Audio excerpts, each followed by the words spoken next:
السلام علیکم ورحمۃ اللہ وبرکاتہ۔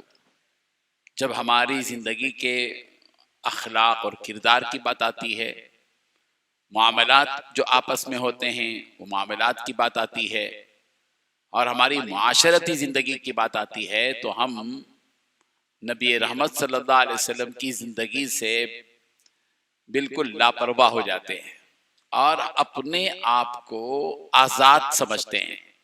یہی وجہ ہے کہ مسلمانوں کی عبادتیں اچھی مشہور ہو گئی، لیکن مسلمان جہاں بدنام ہوا وہاں وہ اپنے اخلاق اور اپنے معاملات اور اپنی معاشرتی زندگی سے بدنام ہوا۔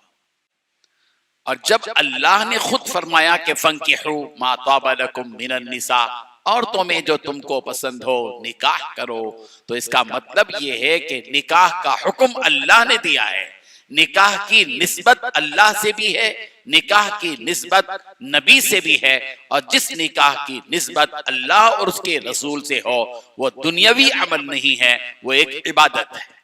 اور عبادت کا اصول یہ ہے کہ عبادت نبی کے طریقے پر ہو۔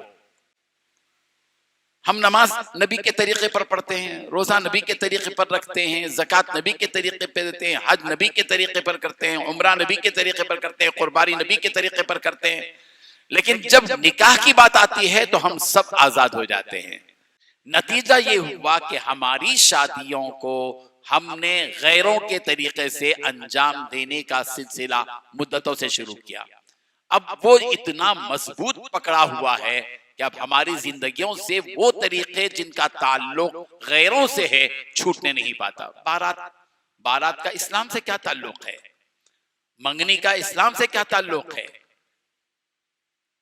سانچک کا، مہندی کا، ہلدی کا، فلاں کا، اس کا اسلام سے کوئی تعلق نہیں ہے۔ ہمارے نبی حضرت محمد مصطفیٰ صلی اللہ علیہ وسلم نے نکاح کیے اور سادے سیدھے انداز میں نکاح فرمایا۔ آپ علیہ الصلوۃ والتسلیم نے ولیمہ بھی جو کیا، ایسے ولیمے میں کیا کہا گیا کہ اپنا اپنا کھانا لا لو، اور سب نے کھانا لایا اور نبی نے ولیمہ اپنا انجام دیا۔ ایک ولیمہ ایسا ہوا ہے جو تھوڑے سے اہتمام کے ساتھ ہوا تھا، باقی سب میں ایسی چیزیں نہیں تھیں جو ہم نے مسالے نکاح میں لگا کر اس کو ایک ہوا کھڑا کر کے ایک ایشو بنا کر کمزور اور غریب لوگوں پر ایک بڑا بھاری بوجھ ان کے کاندھے پر ہم نے رکھ دیا۔ ہمارے ہاں اگر یہ بات پوچھ لے سسرے صاحب داماد سے تمہارے پاس کیا ہے، ہمارے ہاں تو وہ حق رکھتا ہے، داماد اور داماد کے باپ، داماد کے بھائی سارے مل کر پوچھ سکتے لڑکی کو تمہارے پاس کیا ہے دینے کے لیے بھیک۔ لیکن اصل پوچھنا یہی ہے، اس لیے کہ ذمہ داری لڑکے پر عائد ہوتی ہے نکاح اور نکاح کے بعد کے سارے معاملات میں، لڑکی اور لڑکی والوں پر کوئی ذمہ داری نہیں ہے۔ ہر غیرت مند داماد کی ذمہ داری ہے کہ جب وہ جہیز کی تیاری کرنا چاہتا ہے اور چاہتا ہے کہ جہیز دیا جائے تو سب سے پہلے اپنے سسرے کے ہاتھ میں کچھ خاطر خواہ رقم رکھ کر کے آپ کی بیٹی کے لیے، آپ کی بیٹی کی مزاج اس کی مرضی کے مطابق جہیز تیار کیجیے، یہ سنت ادا ہو سکتی ہے۔ مگر اسلام نے جو طریقہ ہم کو دیا، نبی نے کیا فرمایا کہ نکاح میری سنت ہے، اور نبی نے نکاح کسی بھی قسم کے دھوم کے بغیر کہ کھانا کھلایا گیا، باقاعدہ نکاح ہوا، قاضی صاحب کو بلایا گیا، اور پھر اس کے بعد جو ہے پورا اہتمام کیا گیا، ڈیکوریشن کیا گیا، اسٹیج سجایا گیا، بڑا شادی خانہ لیا گیا، اور پھر لوگوں کو بلایا گیا، زبردست جو ہے بڑی جمع غفیر کو جمع کیا گیا، نام و نمود کیا گیا، لائٹنگ کی گئی، سب کچھ کیا گیا، اور سارے لوگوں کو کھانا کھلایا گیا۔ ایسی کوئی بات نبی کے طریقے میں ہم کو نہیں ملتی۔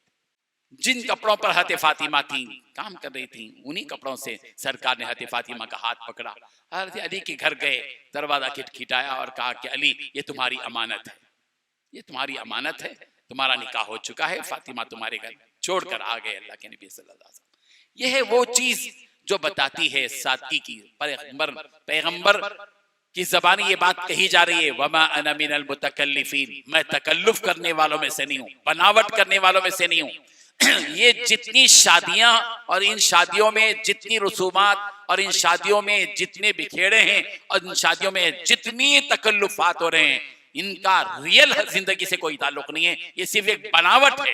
یہ صرف ایک دکھاوا ہے، یہ صرف لوگوں کو بتانا ہے کہ میں اس پوزیشن میں ہوں، میں یہ سب کچھ کر سکتا ہوں. یہ اپنی انا کی تسکین کے لیے ہے، نبی کی سنتوں کی تکمیل کے لیے نہیں ہے. اس کا نبی کی سنت سے کسی بھی قسم کا کوئی تعلق نہیں ہے. مزاج بنانا ہے مردوں سے بڑھ کر عورتوں کا. ہمارے اندر کی جو قوت ارادی ہے نا، وہ ڈیپینڈ ہے عورتوں پر. ہماری کوئی قوت ارادی نہیں ہے. ہم باہر اپنی طاقت بتاتے ہیں، گھر میں جا کر ہم جو ہے سرنڈر ہو جاتے ہیں. آپ جو کہیں گے میڈم منظور ہے، اچھا یہ کرنا ہے کریں گے، یہ نہیں کرنا ہے نہیں کریں گے.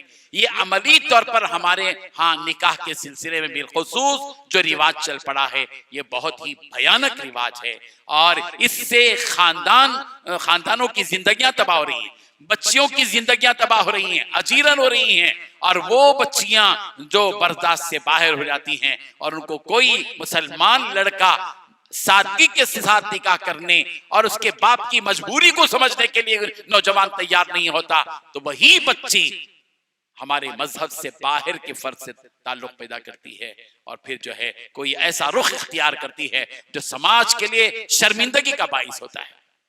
ہم سب کو چاہیے کہ ہم یہ اگر ہر شہر کے کریم طبقے کے لوگ، ذمہ دار قسم کے لوگ اگر اس مسئلے کو، اس ایشو کو سنجیدگی کے ساتھ لے کر بیٹھ کر فیصلے کریں گے، قوم مانے گی. بہت سے لوگ تیار ہیں، لیکن سماج کا، ان کے گھریلو دباؤ نے ان کو مجبور کر کے رکھا ہے. اگر ایک سماجی طاقت ہم پیدا کریں، ایک اچھے لوگ 100-150 لوگ ایسا ساتھ دیں، جس مہم کو لے کر ہمارے جناب عبد محترم ڈاکٹر عبد القدیر صاحب نے یہ بیڑا اٹھایا ہے، اور ان کے ساتھ کے جو رہنما افراد ہیں وہ بھی اس سلسلے میں جب دلچسپی رکھتے ہیں، اگر آپ اسٹیپ لیں گے تو ہمارے پاس کئی ہندوستان کے کئی شہروں کے ایسے نمونے ہیں جن شہروں میں باقاعدہ طور پر طے ہے کہ جو ہے نکاح وقت پر ہوگا، کتنا بھی کیوں مالدار نہ ہو، ایک ہی قسم کا کھانا ہوگا، ایک ہی قسم کا میٹھا ہوگا، بس اس سے زیادہ نہیں ہوگا. انہوں نے عمل کر کے بتایا ہے. ہمارے اندر طاقت ہے، ہم اس طاقت کا استعمال نہیں کرتے. ہماری توانائی ہے، اس توانائی کا ہم استعمال نہیں کر سکتے. اگر بیدر شہر کے ذمہ دار قسم کے جو احباب آج جمع ہیں، اگر کوئی اسٹیپ لیتے ہیں، فیصلہ کن ایک نتیجے پر پہنچتے ہیں، تو انشاءاللہ ایک بڑی طاقت بنے گی، اور یہی طاقت پورے سماج کے لیے رحمت کا باعث بنے گی انشاءاللہ. کتنے لوگوں آج ہمارا مسئلہ یہ ہے، ہم پیسہ بنڈی والے سے موز خریدتے ہیں، 50 روپے بولتا ہے تو 40 روپے میں لیتے، بارگننگ کرتے، اتنے احتیاط کرتے ہیں.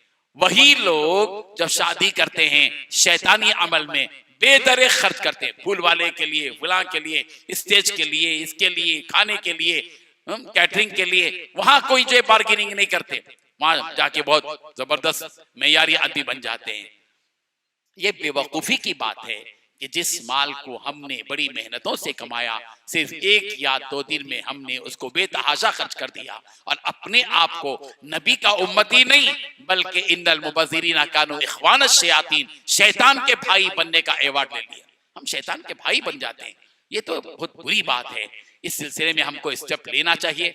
الحمدللہ کوشش کرنا ہمارا کام ہے، السعی منا، کوشش کرنا ہمارا کام ہے، والاتمام من اللہ، کام کو مکمل کرنا یہ رب ذوالجلال کا کام ہے. ہم کسی بھی معاملے میں نا امید نہ ہو، منفی انداز نہ ہو، نہیں ہوتا، ایسے الفاظ کبھی ہماری ذہن سے نہیں نکلنا چاہیے. ہم کوشش کر رہے ہیں، نہیں ہوتا، لوگ نہیں مانتے، مانیں گے انشاءاللہ. اگر ہم جو ہے اپنے اندر حکمتیں اور مصلحتیں کو سامنے رکھا اور ایک ایسا طریقہ اختیار کیا جو عملاً یقیناً جو ہے مناسب بھی ہو، مفید بھی ہو، تو انشاءاللہ قوم اس کو سمجھے گی، اور قوم منتظر ہے، انتظار میں ہے کہ کب کوئی اچھے طاقتور لوگ اسٹیپ لیں گے اور ہم اس کے فیصلے پر پہنچیں گے. کہ ان ساری چیزوں کی وجہ سے غریب خاندانوں پر بہت بے اثر پڑتا ہے، اور اس کے نتیجے میں یہ غریب قوم سود پر قرض لے کر اپنی بچیوں کی شادیاں کرتے ہیں، ان کی نیندیں حرام ہوتی ہیں. کتنے لوگ ہیں جنہوں نے اپنا گھر جو ہے گھر بیچ دیا، بے گھر ہو گئے، کرائے کے مکان پر آ گئے، اور اپنی بچی کی شادی کے لیے انہوں نے آنے والے بھکاری داماد کی ہوس کو پورا کرنے کے لیے اپنا گھر بیچا اور کرائے کے گھر پر رہنے کے لیے مجبور ہو گئے. یہ ساری چیزیں ہمارے دلوں کی کمزوری کی وجہ سے ہوتے ہیں. ہمارا دل صاف ہونا چاہیے. کسی پر ظلم کرنے کا جب مزاج بن جاتا ہے تو پھر وہ ظلم اس کے نزدیک عیب نہیں ہوتا، جرم نہیں ہوتا. ہمیں اس ظلم سے بچنا چاہیے. یہ جتنے خرافات اور شادی کے موقع پر کی چیزیں ہیں، یہ سارے مطالبات اور یہ جہیز اور جوڑے رقم اور اس قسم کی جتنی چیزیں ہیں، ان کا تعلق ظلم سے ہے، انصاف اور احسان سے نہیں ہے. معاشرہ جب ظلم کا شکار ہو جاتا ہے تو امن ختم ہو جاتا ہے. معاشرہ احسان سے بنتا ہے، معاشرہ ایثار سے بنتا ہے، معاشرہ انصاف سے بنتا ہے. میں دل کی گہرائی سے مبارکباد پیش کرتا ہوں جناب ڈاکٹر عبدالقدیر صاحب کو. جب بھی وہ کوئی مہم لے کر اٹھتے ہیں، ایک طاقت کے ساتھ اٹھتے ہیں اور وہ کامیاب ہوتی ہے. مجھے امید ہے کہ آپ کی یہ مہم بھی انشاءاللہ سرزمین بیدر ہی میں نہیں بلکہ دیگر علاقوں کے لیے بھی یہ نمونہ بنے گی. اسی امید کے ساتھ میں اپنے ان چند کلمات کے کہنے کے بعد اپنی بات کو ختم کرتا ہوں اور امید کرتا ہوں کہ انشاءاللہ یہ تحریک مؤثر بھی رہے گی، مضبوط بھی رہے گی اور دوسروں کے لیے نمونہ بھی. وآخر دعوانا ان الحمدللہ رب العالمین.